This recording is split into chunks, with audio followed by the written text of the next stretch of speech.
Hello friends, how are you all? I hope you are doing well.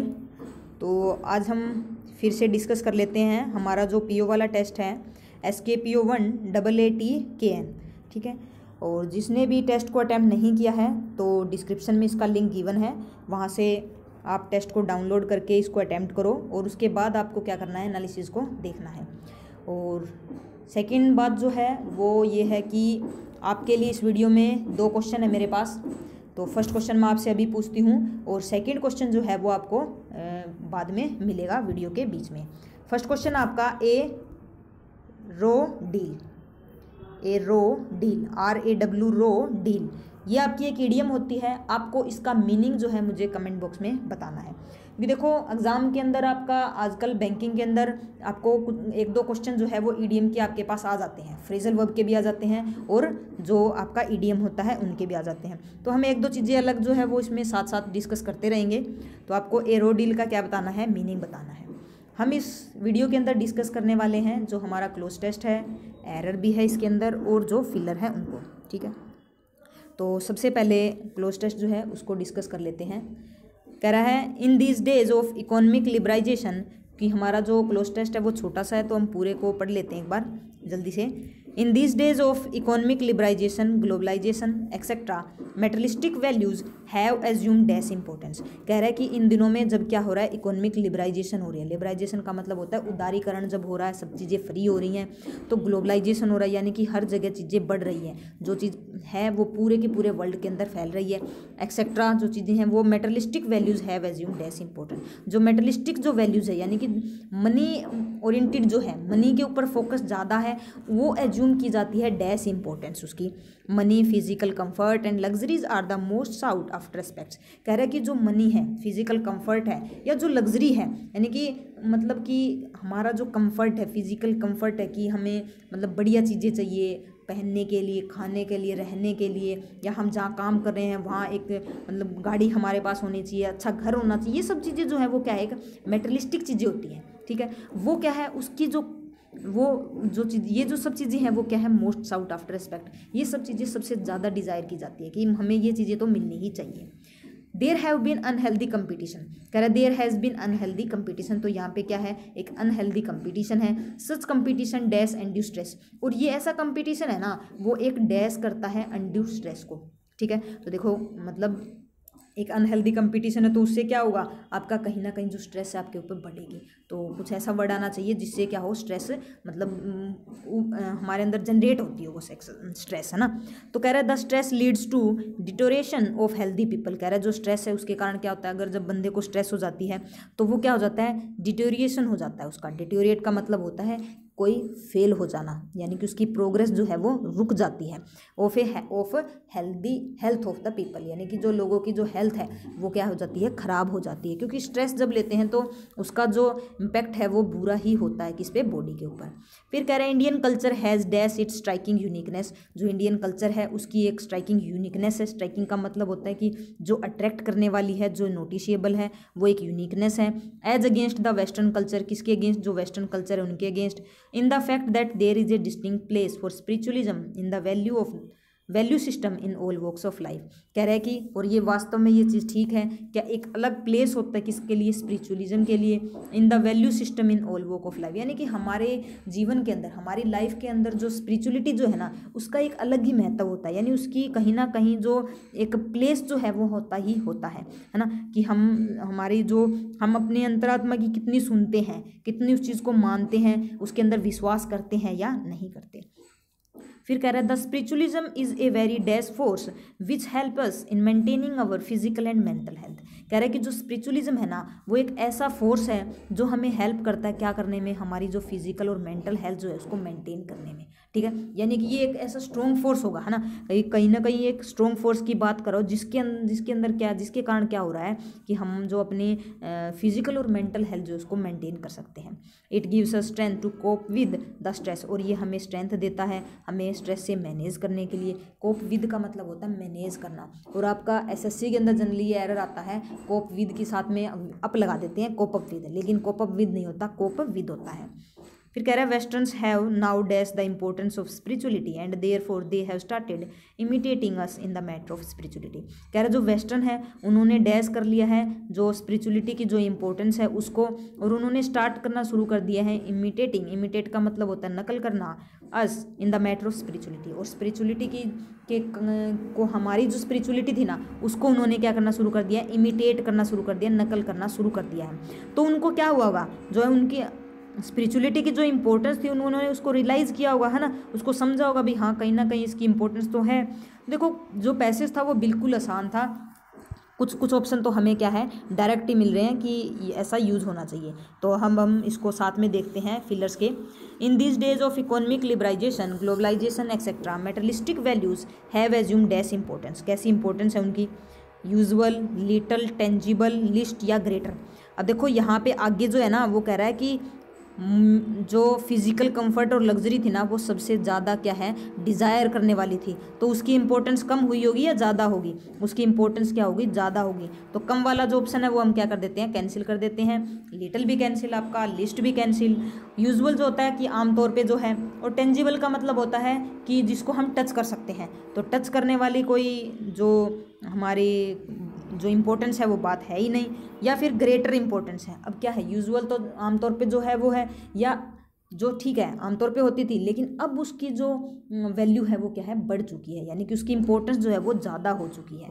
तो हमारा option जो है वो कौन सा आएगा, ग्रेटर आएगा। और हमें ये चीज़ें कहाँ से पता चली, जो आगे बता रहा है कि जो ये जो मेटलिस्टिक जो चीज़ें थी ना, फिजिकल कंफर्ट, लग्जरी, इसकी कोशिश जो है लोग जो डिज़ायर ज़्यादा करते हैं। फिर कह रहा है there has been unhealthy competition, such competition dash and due stress.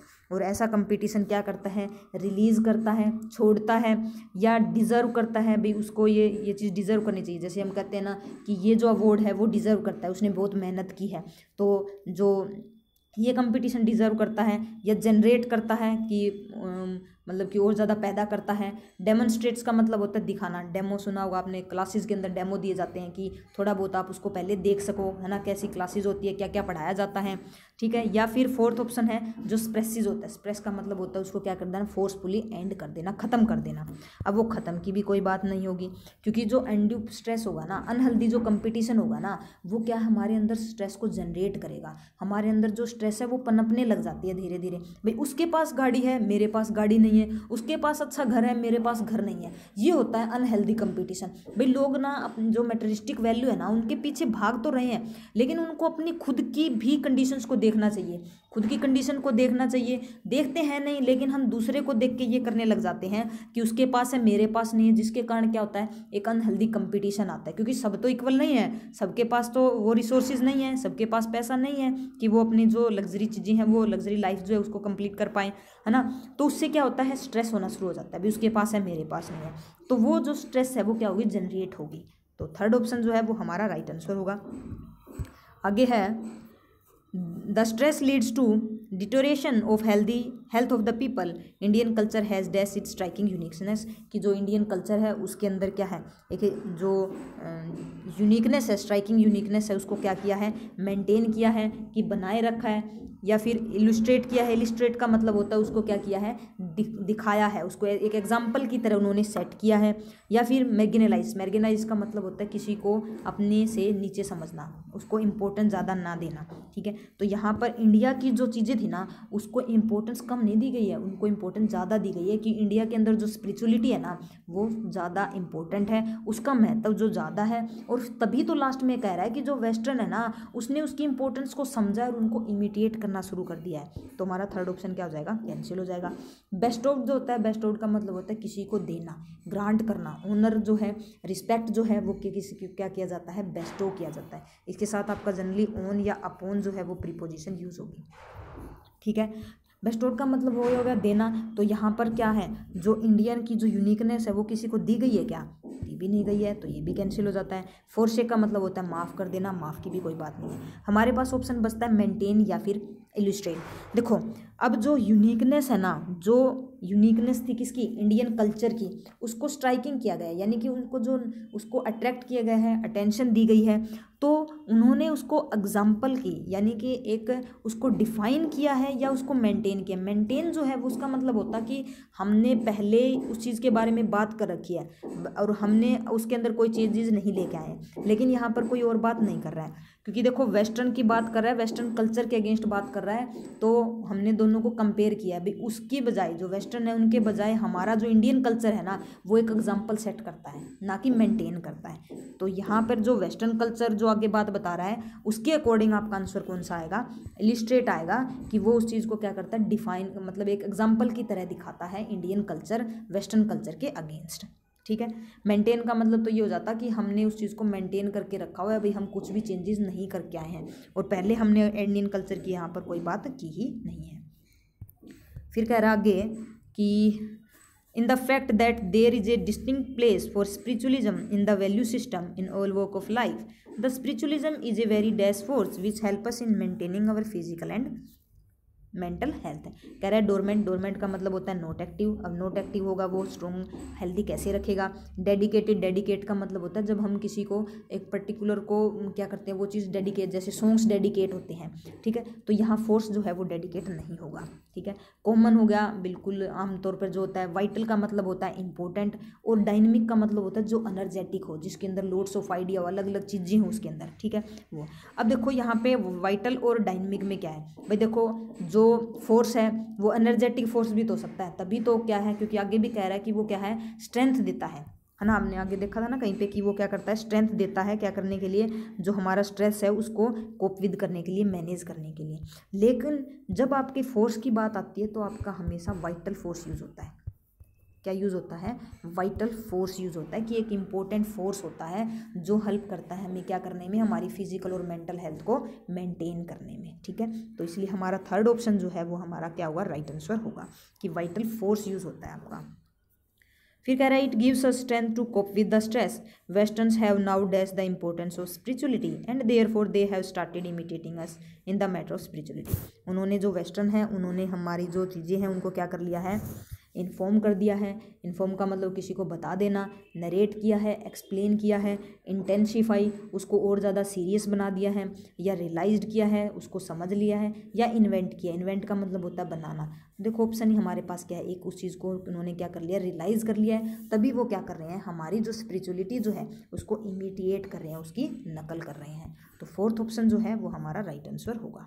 ठीक है, नेक्स्ट देखते हैं। नेक्स्ट हमारे पास एरर है, कह रहा he is neither in favour of arms race और in favour of similar nuclear disarmament. कह रहा है वो ना तो ना जो हथियार थे उनके फेवर में था, और ना ही जो वैसे ही जो और जो डिसआर्मेंट थे, न्यूक्लियर डिसआर्मेंट थे, उनके फेवर में था। ठीक है, अब जो नीदर का पेयर है आपका होता है नोर के साथ। नीदर नोर होता है और इधर और होता है। ठीक है, तो वो ना तो इसके फेवर में था ना इसके फेवर में था, तो नीदर के साथ आपका और नहीं आएगा, क्या आएगा, नोर आएगा। नीदर के साथ क्या आएगा, नोर आएगा। तो आपका जो एरर है वो थर्ड पार्ट में है। नेक्स्ट है naturalisation is the process by which A immigrant becomes a citizen of his new country. कह रहा है कि जो नेचुरलाइजेशन जो है वो एक ऐसी प्रोसेस होती है जिसके द्वारा जो एक इमिग्रेंट जो है, इमिग्रेंट का मतलब होता है जो किसी कंट्री में आता है, एंट्री करता है, और इमिग्रेंट ई वाला जो हो जाएगा उसका मतलब हो जाएगा कि बाहर जाने वाला। ई दिखाता है क्या आपको, एग्जिट, और इम हो गया, इम से आप इन कर सकते हो, भी इन अंदर जो आया है वो क्या बन जाएगा, एक उस नई कंट्री का सिटीजन बन जाएगा। अब यहाँ पे देखो इम जो आपकी साउंड है वो वोवल की साउंड आ रही है, और वोवल की जब साउंड आती है तो हम किसका यूज़ करते हैं, एन का यूज़ करते हैं, और कॉन्सोनेंट की साउंड हो तो हम ए का यूज़ करते हैं। तो यहाँ ए नहीं आएगा, क्या आएगा, एन आएगा। तो एरर जो है वो आपका थर्ड पार्ट में है। नेक्स्ट कह रहा है कि a high fat diet not only increases the risk of heart alignments however also that of other disorder. कह रहा है कि जो हाई फैट डाइट होती है ना, ऐसी डाइट जिसके अंदर फैट ज़्यादा होता है, वो ना बल्कि इंक्रीज़ करता है हार्ट अलाइनमेंट, यानी हार्ट की जो डिजीज़ होती है ना उस रिस्क को इंक्रीज़ करता है, बल्कि जो उसके साथ साथ जो अदर डिसऑर्डर्स होते हैं ना उसको भी लेके चलता है। अब यहाँ भी हमारा पेयरिंग वाला जो है फंडा है कि नॉट ओनली के साथ आपका जो बट ऑल्सो का पेयर होता है, ना कि हाउएवर ऑल्सो का। ठीक है, तो यही एरर आपका फोर्थ पार्ट में बट ऑल्सो आएगा, हाउएवर ऑल्सो की जगह। नेक्स्ट देखते हैं, when two vowel sounds occurs in direct succession the transition between them is often difficult to make. कह रहा है कि जब दो वोवल जो है वो साउंड्स इकट्ठी वो की जाती है तो जो उनकी ट्रांजिशन है उसमें डिफरेंस करना, उनके अंदर बनाना क्या हो जाता है, डिफिकल्ट हो जाता है। ठीक है, अब हमारा यहाँ पे जो सब्जेक्ट है वो क्या है, व्हेन टू वोवल साउंड्स, और साउंड्स यहाँ पे क्या है, यानी कि ये प्लूरल सब्जेक्ट है तो वर्ब हमारी क्या आनी चाहिए, प्लूरल आनी चाहिए। तो अक्कर्स की जगह आपका क्या आएगा, अक्कर। ठीक है, तो सेकंड पार्ट में एरर है। फिर नेक्स्ट है द सॉल्यूशन इज, अब देखो यहाँ से हमें डायरेक्टली पता चल गया सॉल्यूशन जो है आपका प्लूरल शो कर रहा है और इज जो है वो आपकी सिंगुलर वर्ब होगी। तो यहाँ पे आपका एरर फर्स्ट पार्ट में पता चल गया, आगे पढ़ने की ज़रूरत ही नहीं है, इसकी जगह हम क्या यूज़ करेंगे, आर को। ठीक है, फिर भी देख लेते हैं क्या कह रहा है, the solutions are to avoid the impasse together all together by taking a slightly different route. क्या कह रहा है, हम ना इसको अवॉइड कर सकते हैं, जो डिफ़िकल्टी हमारे सामने आने वाली उसका सॉल्यूशन यही है कि हम एक अलग रूट को क्या कर लेते हैं, ले लेते हैं। ठीक है, एरर हमारा फर्स्ट पार्ट में है। आगे डिस्कस करते हैं जो हमारे डबल फिलर के क्वेश्चन हैं, और डिस्कस करने से पहले मेरे पास आपके लिए सेकेंड क्वेश्चन है जो मैंने आपको पहले भी बताया था। ये एक और इडियम है, पुट समबडी थ्रू समथिंग। इसका मीनिंग भी आपको कमेंट बॉक्स में बताना है, पुट समबडी थ्रू समथिंग का मीनिंग क्या होता है। ठीक है, तो देखते हैं फर्स्ट क्वेश्चन। जो डबल फिलर है उसके अंदर आप इसको पढ़ो और देखो कि अगर आपको एक फिलर के अंदर पता चल जाता है ऑप्शन में से भाई इसके अंदर ये आएगा तो ऑटोमेटिक सेकंड जो है वो आपका फिल हो जाएगा। ठीक है, तो उसी अकॉर्डिंग आपको क्या करना है, ऑप्शंस को एलिमिनेट करके चलना है। कह रहा है ours is a democracy and any dash और use of force is out of question. कह रहे कि जो हमारी अवर्स का मतलब है कि अवर कंट्री कह सकते हैं हम, या फिर हम अकेला अवर्स कह सकते हैं। अवर्स के अंदर भी हमारा क्या है, अवर है और कंट्री है। तो हमारी जो कंट्री है वो क्या है, एक डेमोक्रेटिक कंट्री है, यानी डेमोक्रेसी हमारी कंट्री के अंदर। एंड एनी डैश और use of force is out of question, और कोई भी डैश या यूज ऑफ फोर्स जो है वो आउट ऑफ क्वेश्चन है। भाई हमें पता है लोकतंत्र के अंदर कोई भी फोर्स की बात नहीं होनी चाहिए, तो यहाँ पे जो वर्ड है वो हमें कुछ ऐसा ही चाहिए जिसमें क्या हो, ज़बरदस्ती वाली बात हो या कुछ गलत वाली बात जो हो, वैसा वर्ड हमें चाहिए। वो क्या होगा, आउट ऑफ क्वेश्चन होगा। तो यहाँ नेगेटिव वर्ड चाहिए हमें। ठीक है, फिर कह रहा है methods of dash and education are best suited to a democratic regime. कह रहा है जो मेथड्स है एजुकेशन के या फिर एक जो डैश है उसके, वो क्या है, बेस्ट सूटेड है किसके लिए, एक डेमोक्रेटिक रेजाइम के लिए। तो यहाँ जो हमारे पास वर्ड है वो हमें चाहिए एक पॉजिटिव, क्योंकि जो एजुकेशन है वो एक बढ़िया चीज़ है, और जो डैश होगा, जो यहाँ जो वर्ड पॉजिटिव आएगा वही क्या करेगा, बेस्ट सूटेड है, बढ़िया बता रहा है, तो हमें यहाँ पॉजिटिव चाहिए, जबकि यहाँ क्या चाहिए, नेगेटिव चाहिए। फर्स्ट ऑप्शन देखते हैं। फर्स्ट में कह रहा है अटेम्प्ट या फिर कोरिशन। कोरिशन का मतलब होता है किसी को हरासमेंट करना, तो देखो ऑप्शन हमारा फर्स्ट कैंसिल हो जाता है। ठीक है, अटेम्प्ट तो है उसी पॉजिटिव के लिए भी यूज़ करते हैं हम, ठीक है, नेगेटिव के लिए भी यूज हो सकता है। ठीक है, तो फर्स्ट ऑप्शन कैंसिल हो गया हमारा। सेकंड कह रहा है कंपल्शन और परसुएशन। कंपल्शन का मतलब होता है कि किसी के साथ फोर्स करना, मतलब किसी को फोर्स करना किसी काम को करने के लिए। ठीक है, हो सकता है ऑप्शन। फिर कह रहा है परसुएशन। परसुएशन का मतलब होता है कोई पर्टिकुलर सेट ऑफ बिलीफ है किसी भी रिलीजन या कोई भी पॉलिटिकल चीज़ के लिए। ठीक है, तो वो होता है परसुएशन। ठीक है, ऑप्शन हो सकता है हमारा कि जो हमारा बिलीफ है, रिलीजियस जो बिलीफ है वो, और जो एजुकेशन है वो बेस्ट है, और जो फोर्स है वो तो आउट ऑफ क्वेश्चन होगा। लेकिन फिर भी हम आगे वाले ऑप्शन देखते हैं। कह रहा है जजमेंट, कि जो जजमेंट है वो आउट ऑफ फोर्स। जजमेंट तो क्या होती है, कापी का एक पॉजिटिव वर्ड होता है, तो ये भी हमारा ऑप्शन कैंसिल हो जाता है। फिर इनह्यूमन। इनह्यूमन का मतलब होता है कि जो निर्दयता है, क्रूरता जो है, ठीक है, वो आउट ऑफ क्वेश्चन हो सकती है, बिल्कुल ठीक बात है। लेकिन सेकंड के लिए एप्रीहेंशन। एप्रीहेंशन का मतलब होता है कि किसी गलत चीज़ के लिए भी जो होने वाली ऐसी फीलिंग होना कि कुछ गलत होने वाला है, या चिंता होना, एंजाइटी होना, तो वो होता है एप्रीहेंशन। तो यहाँ हमें पॉजिटिव वर्ड चाहिए था, ये नेगेटिव है, तो ये भी हमारा क्या हो जाता है, कैंसिल हो जाता है। फिर कह रहा है कि जो इम्प्लाइड है कि हम उस चीज़ के बारे में अस्पष्ट हैं, और जो टेक्नोलॉजी है और एजुकेशन है वो बेस्ट सूटेड है। इम्प्लाइड का मतलब हो जाता है कि कोई चीज़ मतलब कि इम्प्लाई कर रहे हैं, उसके बारे में हमें कंप्लीट उस चीज़ का पता नहीं है, तो ये पता वाली भी कोई सेंस जो है वो नहीं हमारे पास बन रही है, क्योंकि हमें एक ऐसा वर्ड चाहिए यहाँ पे जो किसको दिखाता हो, फोर्स को ही दिखाता हो। और फोर्स को दिखाने के लिए हमारे पास ऑप्शन ही एक बचा है, कौन सा, तो सेकेंड हमारा जो राइट आंसर हो जाएगा। नेक्स्ट है despite being the dash partner in the relationship the franchisor does not always have all the dash. कह रहा है एक डैश पार्टनर होने के बावजूद रिलेशनशिप में जो फ्रेंचाइजर है उसके पास हमेशा डैश नहीं होती। ठीक है, तो जो फ्रेंचाइजर है उसका मतलब होता है जब कोई कंपनी अपना जो फ्रेंचाइज दे देती है किसी और पर्सन को या कोई कंपनी को, ताकि वो उनका प्रोडक्ट उनके बिहाफ पे बेच सके। ठीक है, तो कह रहा है despite being the sincere partner. Sincere होता है जो सच्चा हो, जिसमें ने कोई जो किसी के साथ बुरा ना करे, वो पार्टनर होने के बावजूद भी जो फ्रेंचाइजर है उसके पास हमेशा लिमिटेशन नहीं होती। जो सिंसियर है उसको किसी लिमिटेशन की ज़रूरत नहीं है, तो ये ऑप्शन हमारा कैंसिल हो जाता है।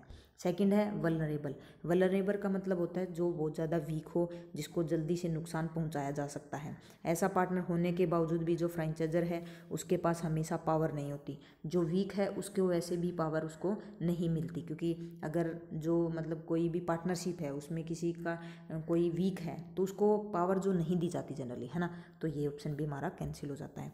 कह रहा है डिस्पाइट, नेक्स्ट है despite being the active partner. Active partner होने के बावजूद भी जो फ्रेंचाइजर है उसके पास हमेशा जो है सारी की सारी लॉसेज नहीं होती। ठीक है, तो यहाँ कह रहा है कि जो एक्टिव पार्टनर है यानी कि मतलब कि उसकी प्रेजेंस जो है वो ज़्यादा है, तो जो फ्रेंचाइजर है ना उसके पास हमेशा ऑल द लॉसेज नहीं होती, कि कोई पूरा का पूरा जो लॉस है वो उसको मतलब कि मतलब लॉस उसके ऊपर नहीं आता। ठीक है, लेकिन छोड़ के चलते हैं इसको। नेक्स्ट है कि डोमिनेंट है। डोमिनेंट का मतलब होता है जिसका दबदबा ज़्यादा हो, तो वो होने के बावजूद भी जो फ्रेंचाइजर होते हैं does not always have all the advantages. भाई डोमिनेंस उनका ज़्यादा है तो भी उनको सारा का सारा एडवांटेज नहीं मिलता। ठीक है, ये भी हो सकता है। नेक्स्ट है अथॉरिटिव एंड लीगलिटीज़। लीगलिटीज़ का मतलब होता है जिसको ओब्लिगेशन हो किसके द्वारा, लॉ के द्वारा इम्पोज्ड ओब्लिगेशन की गई हो, ओब्लिगेशंस इम्पोज्ड बाय लॉ। ठीक है, तो जो अथॉरिटिव पार्टनर होते हैं रिलेशनशिप में उनके पास जो है जो लॉ है उसके द्वारा कोई भी जो उनको ओब्लिगेशन जो उनके ऊपर नहीं लगाए जाते हमेशा। तो देखो फिफ्थ जो है वो इनवैलिड ऑप्शन है, कोई इम्पोजिशन की कोई बात नहीं है कि कोई लॉ के अकॉर्डिंग चलना है या उसके बारे में बताना है। ठीक है, हमारे पास ऑप्शन बचता है थर्ड और फोर्थ। थर्ड और फोर्थ के अंदर डिफरेंस क्या है, देखो जो फर्स्ट थर्ड में कह रहा है कि एक्टिव पार्टनर होने के बावजूद जो फ्रेंचाइजर है उसको does not always have all the losses, कि उसको ऑल सारे के सारे लॉसेज जो है वो नहीं मिलते। और फिर कह रहा है कि फोर्थ में कि डोमिनेंट है और उसको हमेशा एडवांटेज नहीं मिलता।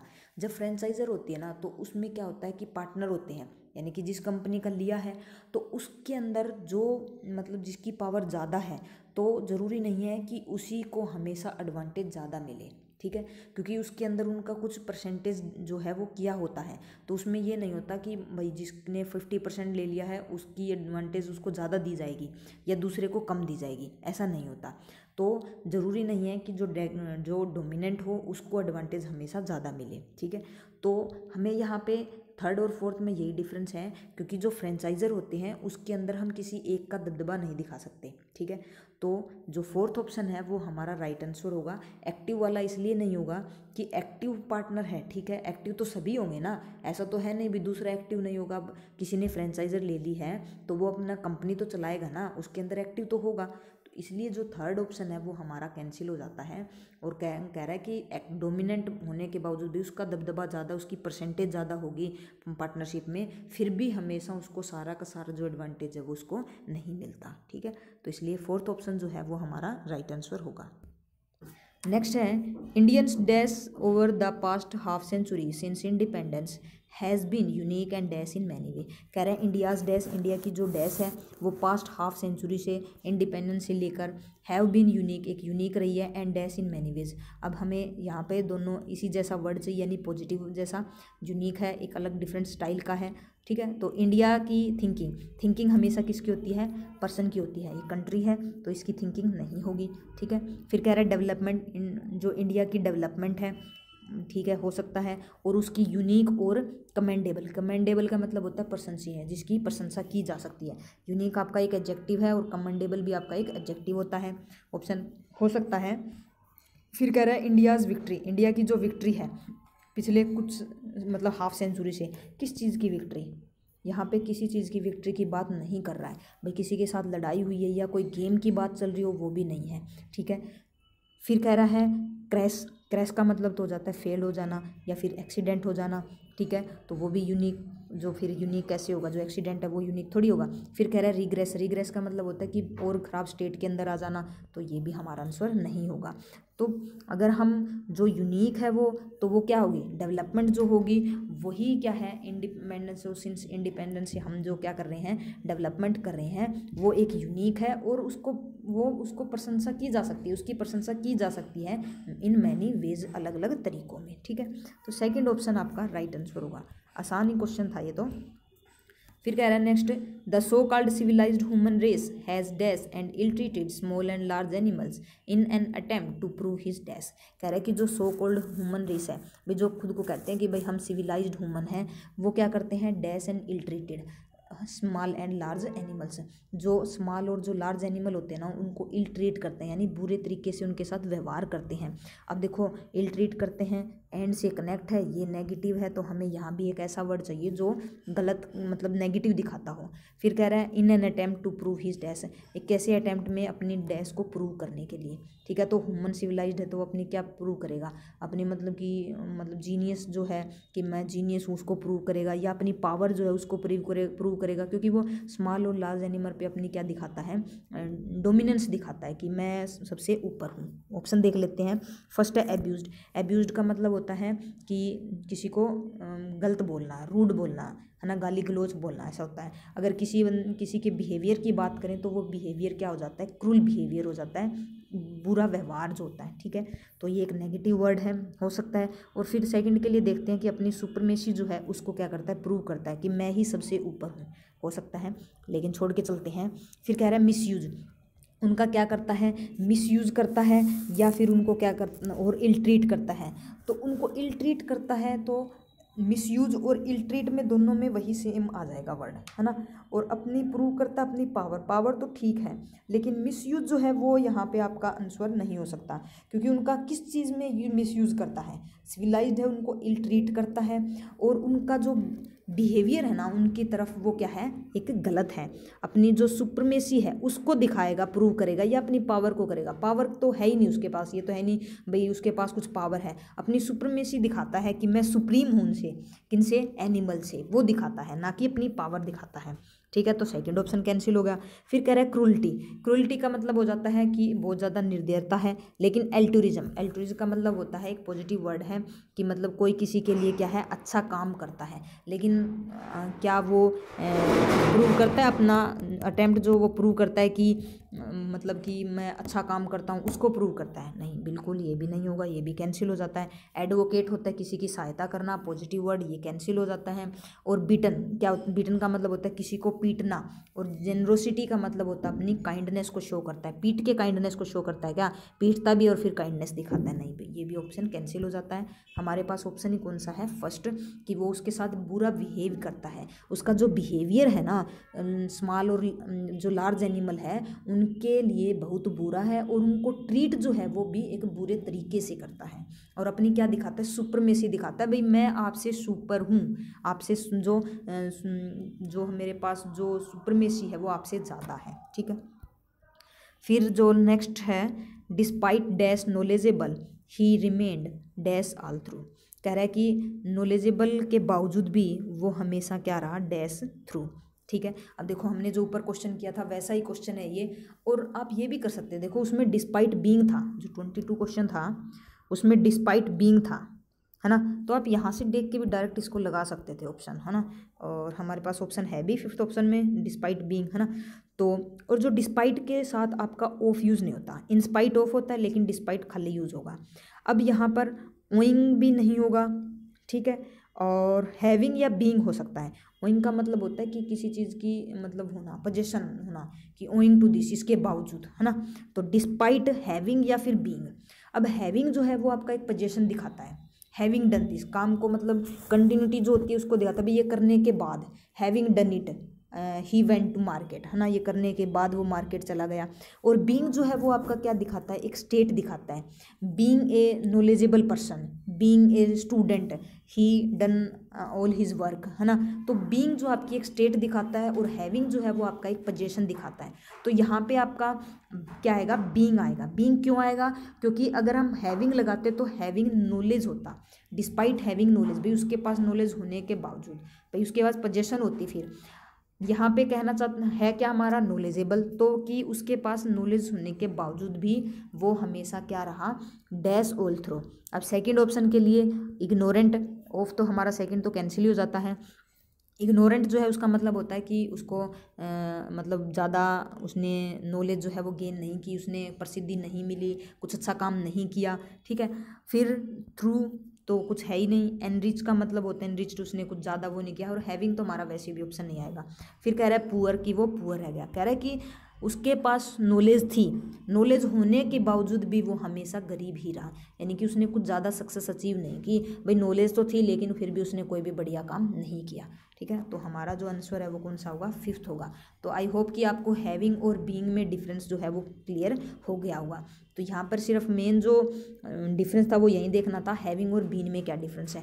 हैविंग नॉलेज होता और बीइंग नॉलेजेबल होगा। हैविंग का मतलब होता है पोजेशन होना, यानी कोई काम करने के बाद जैसे हैविंग डन होता है। लेकिन बीइंग जो है वो आपकी एक स्टेट दिखाता है। बीइंग ए गर्ल, मैं अगर मेरे लिए बोलूँ कि being a girl, being a student, being a boy, है ना, तो वो उसकी क्या दिखाता है, स्टेट को दिखाता है, ठीक है।